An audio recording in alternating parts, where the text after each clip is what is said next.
அப்படின்னா 53,000 கிலோமீட்டர் ஓடி இருக்குது. உடஞ்சிடுச்சுங்க. வண்டி நிற்கிற பொசிஷனில் பார்த்தீங்கன்னாலே தெரியுங்க. பாருங்க, இங்கே பாருங்க, ஃபோர்க் லூஸாக இருக்குது. அந்த மாதிரி எதாவது இருக்குதுன்னா நீங்கள் செக் பண்ணுங்கள். அந்த மட்கார்டோட நிலைமையை பாருங்கள். இந்த வெஹிக்கிளுக்கு வந்து பார்த்தீங்கன்னா அந்த ஃபோர்க் பெண்டை வந்து பார்த்தீங்கன்னா நம்ம எதுவுமே பண்ண முடியாது. அது யூஸ் அண்ட் த்ரோ தான். ஒரு புது ஃபோர்க்குங்க, ஒரு ஃபுல் யூனிட்டை வந்து பார்த்தீங்கன்னா இப்போ நம்ம வாங்கிட்டு வந்திருக்கோம். ஃபோர்க்கு வரும்போது வந்து பார்த்தீங்கன்னா இது வந்து ஃபோர்க் மட்டும்தான் வரும். இது கூட வந்து பார்த்தீங்கன்னா சஸ்பென்ஷன் தனியாக தான் வரும்.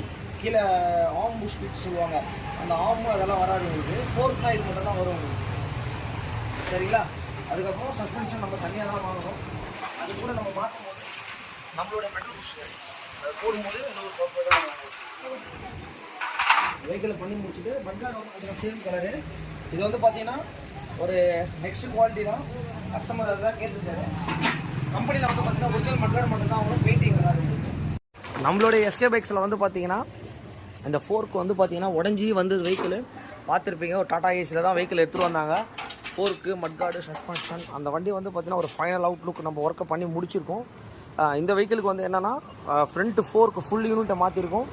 ஃப்ரண்ட்டு மட்கார்டு, ஃப்ரண்ட்டு சஸ்பென்ஷன், அப்புறம் அந்த வீலில் வர கப்பு, அதுக்கப்புறம் ஒரு கம்ப்ளீட்டடாக பண்ணியிருக்கோம். இது வந்து பார்த்தீங்கன்னா ஒரு ஓல்டு வெஹிக்கிளுங்க. பார்த்துருப்பீங்க, ஆல்மோஸ்ட் ஒரு 12-13 இயர்ஸ் வெஹிக்கிளுங்க. எந்த அளவுக்கு பண்ணி கொடுத்துருக்கோன்றதை பாருங்கள். ஏன்னா அந்த வண்டியை வந்து ஒரு கஸ்டமர் வந்து இல்லைங்க வேணாங்க அப்படின்ற மாதிரி சொன்னார். இல்லைங்க ரெடி பண்ணி தாங்க உங்கள்கிட்ட நான் வந்திருக்கேன் அப்படின்னு சொன்னார். நம்ம பர்ஃபெக்டாக பண்ணி கொடுத்துட்டோம். வண்டியோட அவுட்லுக் அண்ட் எப்படி வந்திருக்குன்றதை பார்த்துக்கோங்க. ஃபைனல் ஒர்க்குங்க. இந்த மாதிரி வந்து ஒரு கிரிட்டிக்கல் ஜாப்லாம் நம்மக்கிட்ட கரெக்டாக டைம் எடுத்து நம்மக்கிட்ட வண்டி எடுத்துகிட்டு வராங்க. எடுத்துகிட்டு வந்தோடனே நம்ம எல்லா ஒர்க்கையும் பண்ணி முடிச்சுட்டு வண்டி எப்படி இருக்குதுன்றதை பார்த்துக்கோங்க. இந்த மாதிரி உங்களுக்கும் எந்தாவது வண்டி பண்ணணுன்னாலும் எஸ்கேவை கான்டாக்ட் பண்ணுங்கள். Thanks to all.